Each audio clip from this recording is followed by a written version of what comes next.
Welcome back to 9 Doors, 9 Persons, 9 Hours. And the Pixel Doctor. Let's continue on. Chances are he was killed the same way the ninth man was. Seven lowered his voice, likely an effort to keep Clover from hearing what he had said to Heste. There are 4 other people in the room with Junpei and Seven. Ace, Santa, June, and Lotus. Seven looked at each one of them and turned and continued. It's pretty straightforward. Not that hard to figure out how they did it. First, the killers got Snake to authenticate the red door on 3. They shoved him into it alone. They waited 9 seconds for the door to shut. Once that door shut, it was over for Snake, but he didn't give up. Probably knew it wouldn't do him any good. He probably ran into the shower, looking for the dead. There was a small chance, but it wasn't like he had anything to lose. Fortunately, it didn't work. Detonators only deactivate if everybody who authenticated when they went in uses the dead. Then 81 seconds after he was shoved in, that happened. I see. That's what you meant by killers, huh? At least 3 people to open one of the numbered doors, including Snake. It wouldn't open for Snake and a single killer. Exactly. That means we're looking at multiple perps here. Junpei crossed his arm and grunted. You know, just in case, I want to make sure. Let's say you're right. What do you think Snake... When do you think Snake was killed? When we were all split up to look for the parts for the red, I think. Right after that was when we noticed he was gone. Who was in this room when we were checking things? Clover. Right after that was when we noticed he was gone. That means none of us have alibis. For all our searching rooms we've been assigned. Looking for those parts. Yeah, that means anybody could be a killer. Wait a minute. What are you talking about? You seem shocked. How do you say one of us is a killer so casually? Well, not just one of us. If I'm right, then at least 2 of us are murderers. Why don't you calm down a bit, Seven? What are you going to gain by being so suspicious? That's what Zero wants you to know. You know? What Zero wants. Exactly. This game was set up by Zero, wasn't it? Any game has a winner and loser. Whoever makes it through door 9 is a winner, and those who don't are the losers. Zero's trying to make us fight against one another for that victory. And you're saying that Zero is trying to split us up by making us fight each other? Yes. Yes. That is why we can't let ourselves fall prey to suspicion. We have to trust one another and form a strong bond of friendship. 1, 4, 2. That door's 3.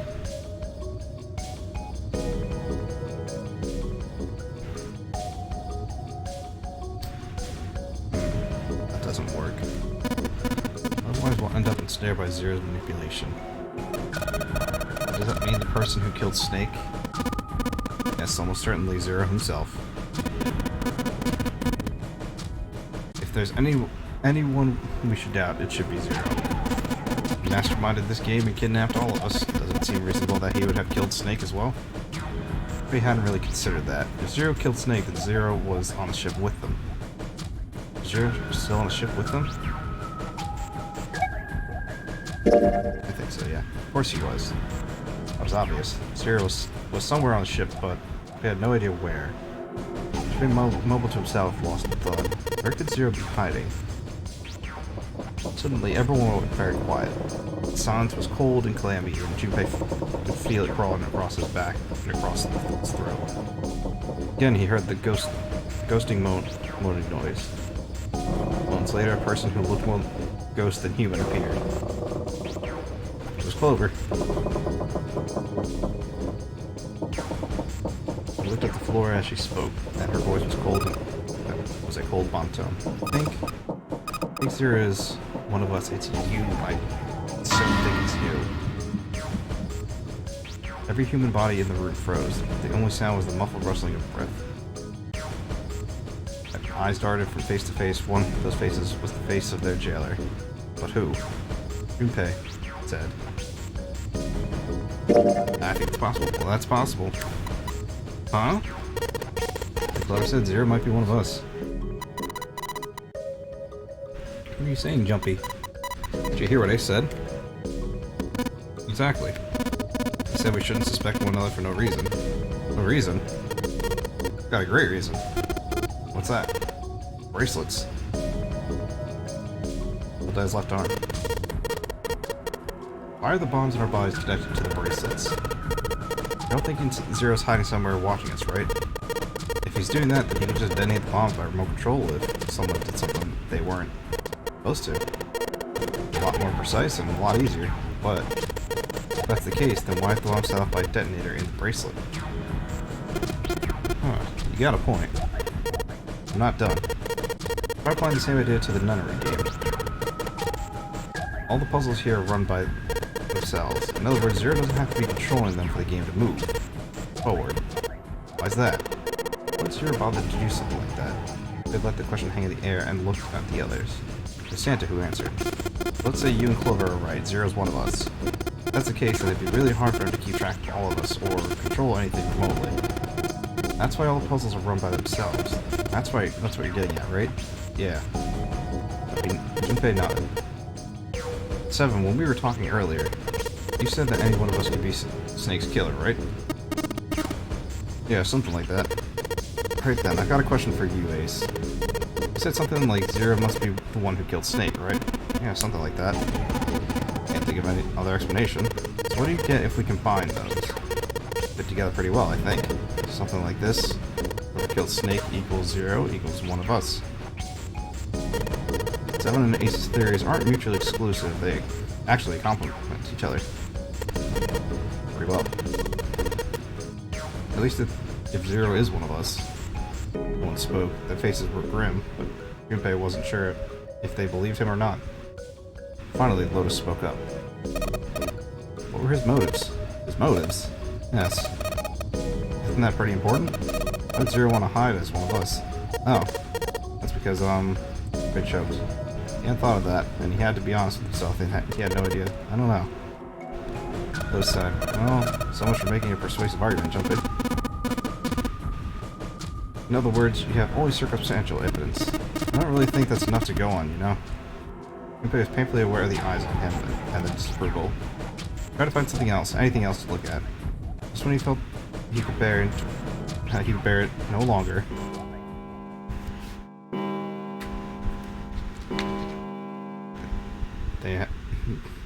They heard the bell begin to ring.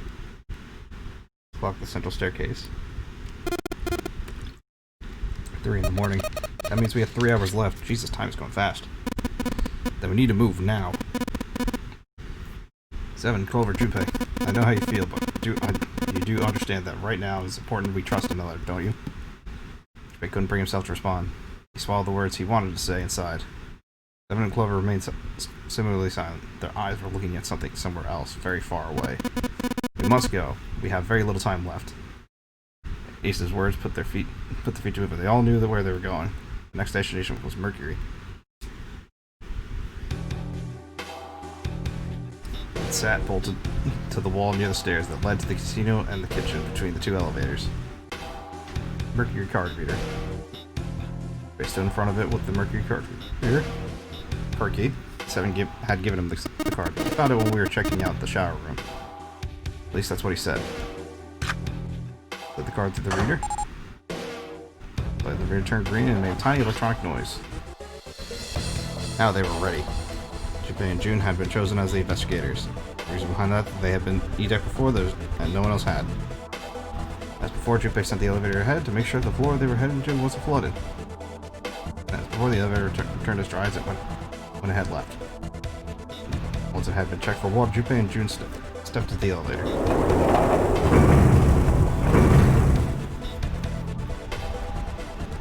There were only 2 floor buttons they could push. C and bottom buttons. The rest were destroyed or did nothing when pushed. Junpei hit the bottom button. The door closed.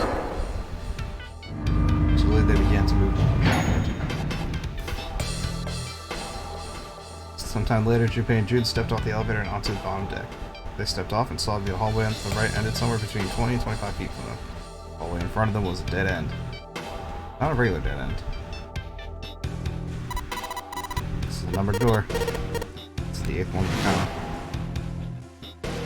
2 numbers on D-deck were near the central staircase. They were 4 and 5. 3 more dumps in the Hollarch Hospital room. 3, 7, and 8. Junpei and June had found the other doors on E-deck. Lotus and Santa had found on 7. 6 on E-deck. 1 on A-deck. 4, 5, 3, 7, 8, 6, 1. And now door 2 stood in front of Junpei. There was only one thing it meant. You think the next door we find? Yeah, I think so. Next door is going to be door 9. Despite himself, Junpei felt excited. There's something about the excitement that frightened him as well. He did his best to put it from his mind and headed back to C-deck with June.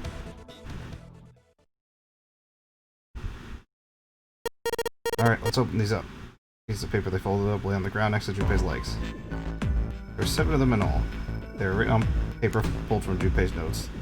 Each one of them bore a code name and a door. Why had they decided to vote this way? They decided it wasn't fair to simply ask everyone at once. They would allow people to force others to go through certain doors. Well, that wasn't the only reason. Junpei had proposed the voting system. He had a plan. It wasn't a plan he wanted anyone catching wind of, however, so he did his best to act as calm and began to open and read the piece of paper. First one read, Ace requests door 1. Yes, I do. Would you like me to explain why? I don't have time for that, sorry. Let's keep going. Open the second one. Santa, he wants door 6. That's what I wrote. We continue with the third, fourth, and fifth piece of paper. Flora wants 1, Lotus wants 2, 7 also wants 2. Eh? Wait a minute. There's no way I'm going anywhere with this elephant, man. No, there'd be no point in voting if we let people change their choices because stuff like that. But, just get up, Lotus. I feel like I want to hang out with some expeditionist grandma. Not an expeditionist, I'm wearing clothes. Barely. So I checked, that's not a crime. Maybe. What about some common decency? Nobody wants to have to look at a chick who looks like a half-naked raisin. Gonna kill you. Oh god, she's actually... Lotus' hair flared out from the mane like an angry lion. She roared her voice and shook the walls. With some difficulty, Ace managed to restrain her. Junpei, read the rest. Right. Junpei tore his eyes away, looked down at the 6-piece paper. He opened it. June wants door 6. Yes, I don't really have a reason, I just felt like it. Paper saved Junpei had read. He did some quick calculations in his head. Go press door 1, Ace and Clover. This was door on A-deck near the central staircase. People who requested door 2, 7, and Lotus.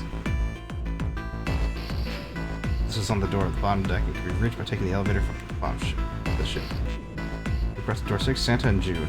This is the door on E-deck and could be reached by taking the elevator door near the central staircase down. It took less than a second to run the numbers. He opened the 7-piece paper and spoke. Okay, the last one is mine. I want to go through...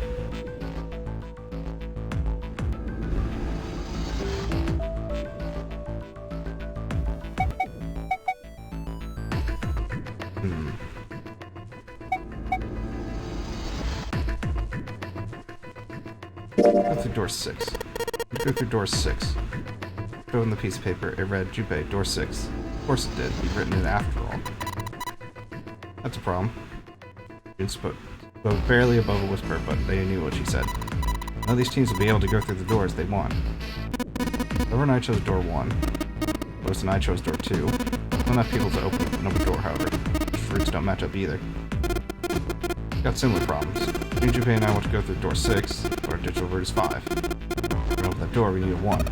Damn. What are we gonna do now? What we're gonna do... He crossed his arms, did his best to put his thoughts in order. The others followed suit, but with little result. Eventually, Clover broke the silence. Why don't 7 and Lotus go through door 1? With me. Grace was cold and flat as she was. But her logic was sound. 7 and Lotus looked at each other. All that equals 19-1. First problem was resolved. Ace spoke up. About me. Isn't that obvious? Wasn't one of the teams planned they didn't have a 1? You mean I should join Santa's team? Clover nodded, her face still cold and emotionless. Her attitude and posture could not have been more different than the energetic girl of only a few hours before. And when seen ready to contradict her, her response was understandable given the horrible situation in which she had found herself, but even so, I understand. I'll go through door 6 then. If door closure suggested, we can all pass through the numbered door. We'll be left behind. This seems to be the most reasonable solution. 7, Lewis, what do you guys think? No problem with it? Me either. Alright, then we're good to go. At last, Junpei and the other 6 had managed to separate themselves into 2 teams. Clover, 7, and Lotus headed to A deck where the door 1 was, near the main staircase. Junpei, Ace, and Santo, however, took the door to E deck.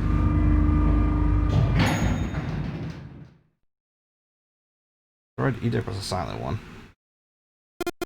Alright, let's go. Santo's words jolted them to action, and they stepped out of the elevator into a long, straight hallway. Before long, they arrived in front of a door 6. One by one, they put their palms over red. Soft electron noise, it authenticated each one of them.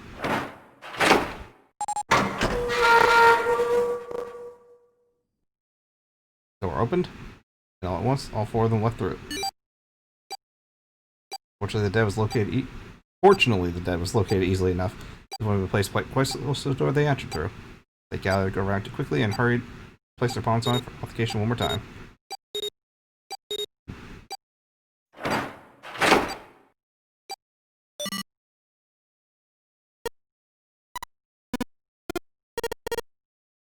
It stopped.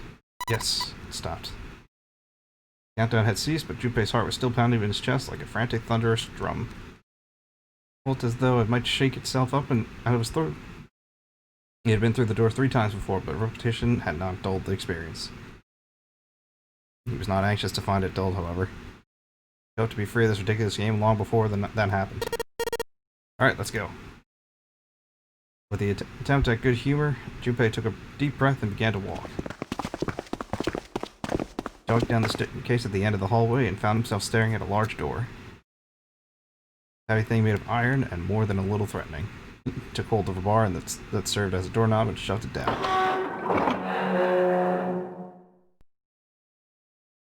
Killer. The room beyond him stopped in his tracks. Oh my god. Gargantuan and made entirely of metal. None of the accents of wood or tile he'd seen in the rest of the ship. This room was purely functional, but utterly tremendous. Oh, what the hell is this? Santa got out a few words before Awe stole the rest of them. The rest were too stunned to offer anything more than gasps. These of the room they had seen, and yet it was somehow closed and oppressive. The ceiling was at least 2 stories high, and if not significantly more. It was easily 700 feet across that appeared to stretch the entire width of the ship. In the center of the gargantuan room stood a massive, round building. From a distance, the sheer bulk of it was oppressive. Junpei could feel the room, the building, even the air pressing down on him. Junpei and the others were standing on the scaffolding that crisscrossed the whole area. The proper term was catwalk, Junpei thought, although that didn't seem particularly important. Alright, let's head downstairs. Nearby was a long iron staircase that made its way eventually to the floor beneath them. They moved around toward the opposite side of the massive building, following the catwalk. They hadn't said much as they walked, but as they approached the building, Ace suddenly spoke up. This looks to be the steam engine room. Steam engine room? Yes, that thing that looks like a cross-section of a mushroom is the boiler. You see the 3 round doors near the bottom? Holes put into those and burn, which heats the water, producing steam. Same thing that drives the steam engine. This one is simply somewhat larger. I see. If Ace was right, the boiler was boiling nothing. As they approached, the entire room was silent as a grave. Suddenly, they heard a noise behind him. He turned just in time to see June collapse to her knees. Hey, what's wrong? Are you alright? I don't know why Junpei's like chin jaw just looks weird in this shot. To me, he dashed toward her, wrapped his arms around her shoulders to steady her. It was then that he noticed. You're really warm. your fever coming back? Yes. Yes, it is. It probably is.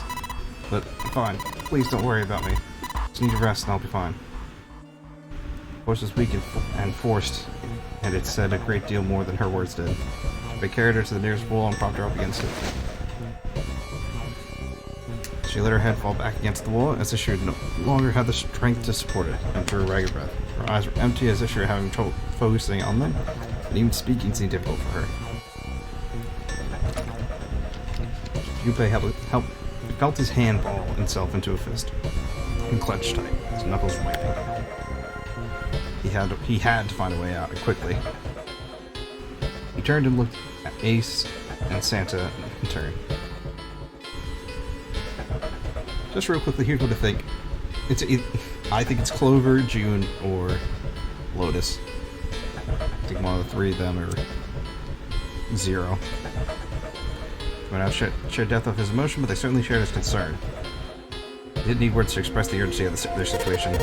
Alright, let's get started. Hang in there, June. I'm gonna get you out of here real soon. She managed a small nod before leaning back to rest her head on the wall. She's gonna get her head bashed by someone.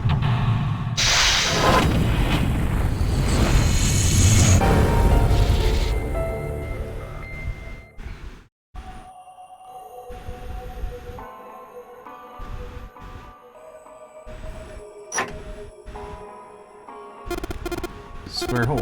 Nothing in here. Look at the back wall there. So you see three small slots. Terminals for some sort of connector, perhaps? You think we're supposed to plug something in here? Perhaps. Look at that button. It's glowing orange, right? Gotta mean something. Just pressing it is the best way to find out if it does something, Santa. Nothing. Alright, probably what we need to get the connectors for.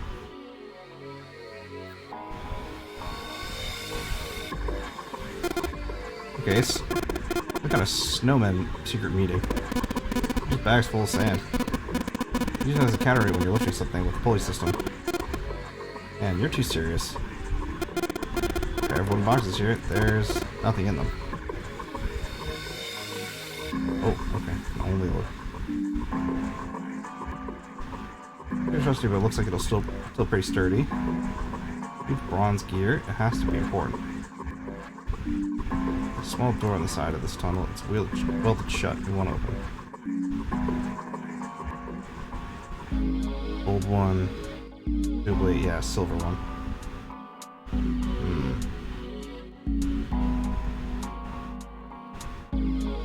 Sliders down. Just feel. Nothing. Won't move at all. There's one left or down, but this one's up. There are a number of lines engraved on these. I expect we're meant to do something rather specific with them. Okay, why don't you move the sliders down? I'm trying it, I suppose. Nothing. Nothing happened. Maybe we need to be prepared somehow. If we did something somewhere else, it would respond somehow? Yeah, I suppose that's one way of putting it. Yeah, I don't really have much to go on here. Door came through when we entered.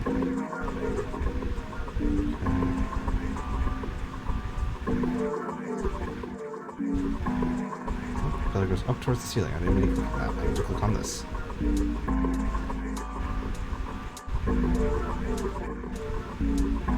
Am I missing something here? Golden gear. Doesn't look like it was always golden like this. But I imagine it was prepped especially for this game. It's rusty, but it looks like it'll still be pretty sturdy.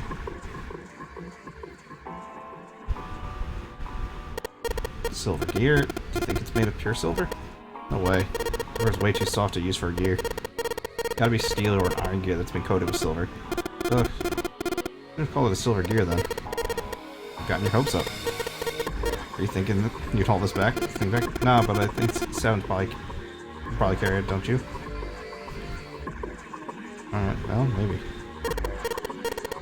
Little window things once. Do you think you're supposed to put coal in?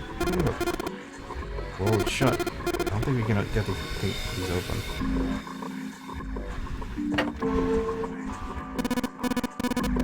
Fuel in the furnace. Put some coal in here and ignite it.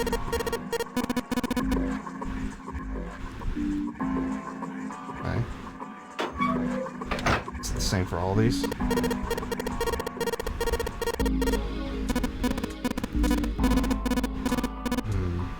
True, but I doubt a single boulder of this size could actually move a ship like this at a reasonable speed. You need at least 3, no 4 of these. You should know a lot about boats, huh? No, not really. It's just common sense, you know? Okay, I was trying to see if I could click on the...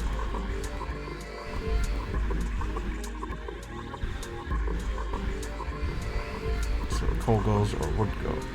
Or would go if all 3 of them had busted shut. This is the floor, they're connected to the boiler.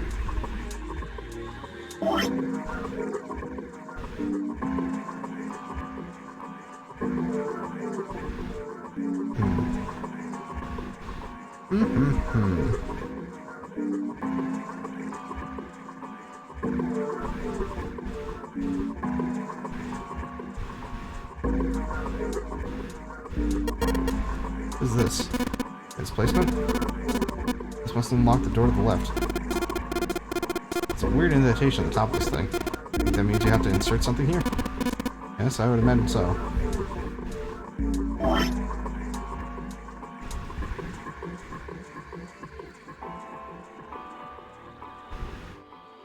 I'm not quite sure what to do here.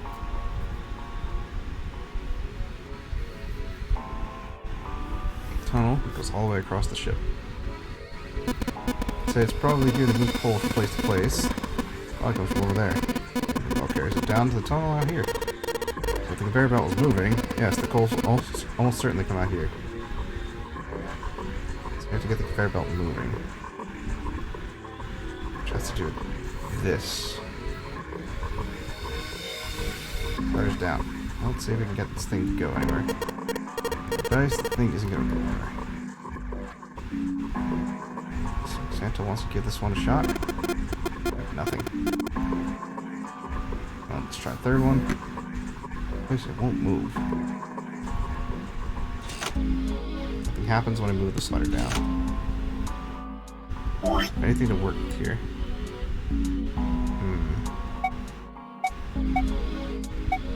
No, I didn't gain anything. I don't have any items either.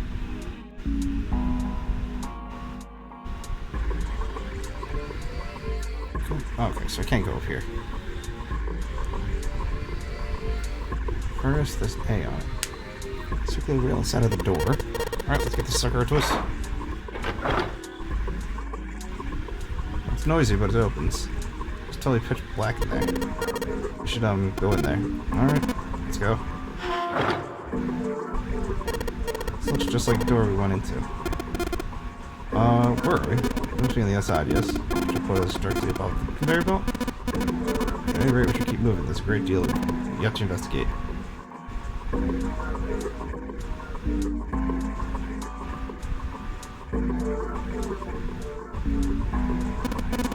There are boxes on the catwalk. I think we can go over there.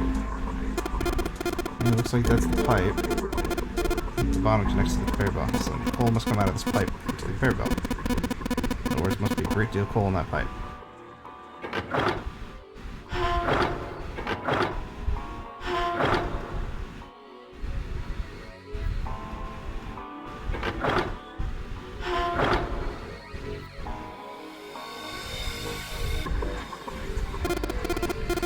Look at this hand-operated winch, but it doesn't look like there's any way to operate it. At least the wheel isn't attached.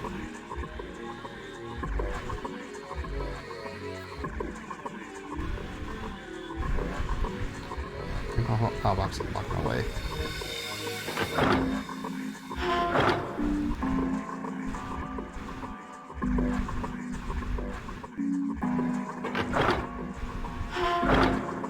I see, okay.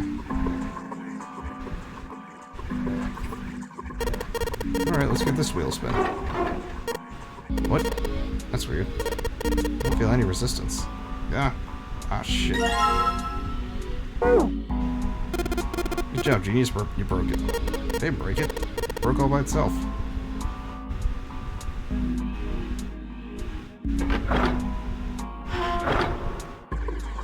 Ah, I see what to do here now. An operated winch. There's no wheel to turn. Oh yeah. I got this wheel. I pulled it off the other one, shouldn't I? See if it fits. Sweet. Perfectly fit. like they were made for each other. Not shaky at all. Good, I should be able to turn this now. Good work, Junpei. Be able to haul up the wooden box now. See? The wooden box. It's under the catwalk. You see it? Hanging from the rope on the winch, isn't it? It's like there's some sort of device in the box. I'm not sure what it is. Alright, you might as well turn that wheel now. Counting on you. Turn the wheel. What's this? What's happening? The wheel only turns to the left. Only turns to the left. It means we can't reel up the rope. Yeah, we can only let the rope down. Interesting. I don't think that would be a problem. So we need to go down the stairs after laying one box down. Counting on you. Sure thing, no sweat.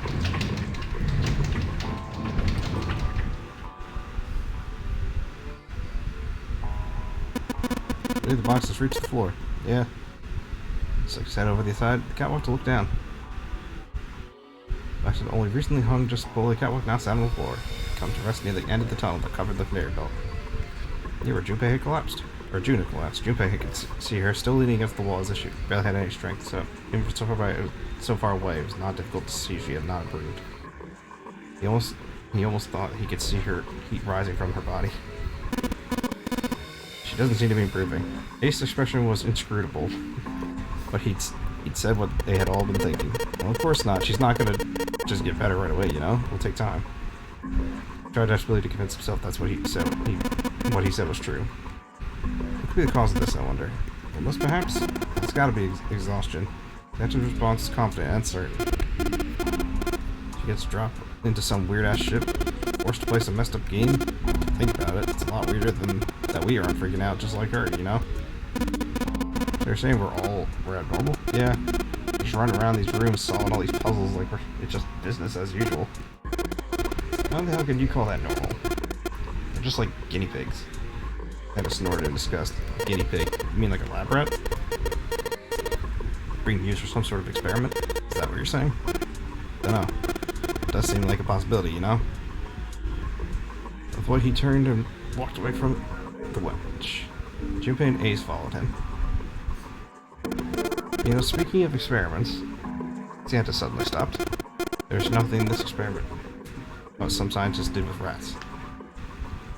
First, they took a square C-shaped tank and filled it with enough water that rats could drown. They had two exits, A and B. A is pitch black and so dark that even a rat can't see. B, however, is electrified, which means the rats can't leave the room. So what would a rat do if it was put in this situation? Which exit would the rat choose? There was a moment of silence after Santa posed the question, then Ace responded. B, of course. The rat has no way of knowing that exit B is electrified. Exactly. The rat goes to exit B. Of course, like I said, it's electrified. It means the rat can't get out that way. After a lot of trial and error, the rat finally finds exit A. I'd say it's very interesting and relevant. It's simply a story of a laboratory experiment. You're right, it is very interesting, yet the scientists repeated this experiment over and over using hundreds of different rats over several generations. This produced some surprising results. With each generation of rats, they took less time to find the correct exit. Eventually, a rat was put in a tank who instantly chose exit A without even attempting to go to exit B. But even that wasn't the most impressive thing. The same experiment had been conducted in another laboratory far from the original one, with the same result. No, on second thought, the results weren't really the same. The rats in the second experiment began the trials with significantly faster times than the first rats in the initial experiment. The rats were not related to the rats used in the first experiment, and had never even come in contact with them, and yet they all found their way to exit A as though they already knew. What did it mean? Are you suggesting something like telepathy? They're passing information to one another through undetectable medium? Ace looked skeptical as Santa snored out. How the hell would I know? I'm not any kind of scientist, I don't know what made him do it. But I do know that story's true, and if you got another explanation, I'd sure love to hear it. Come on, let's get going. There's still a lot of here we haven't checked out. What? I gotta get the hell out of here before June passes out. Without waiting for a response, he turned around and started walking. Junpei, however, wasn't quite ready to leave the top of the lounge. Hey, wait.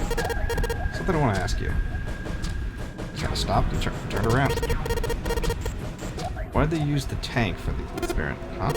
Well, I mean, it seems like you could conduct the same experiment without the water.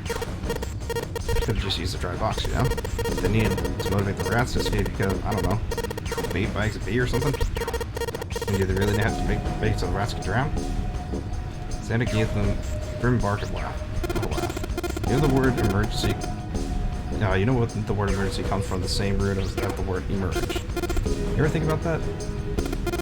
Well, an emergency is something urgent, often something dangerous. And to emerge means to sort of come out, or appear, or rise out of something else. So what's going to emerge in emergency? Inspiration.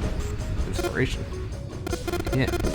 Think about it. When the chips are down, either you crack or your mind focuses and pulls up what you need. So in an emergency, your real potential emerges? Is that what you're saying? Yeah. That's why the rats had to drown. They had to be in danger. They had to be in an emergency for inspiration to emerge. Junpei suddenly felt cold. The back of his head was aching and his stomach felt strange.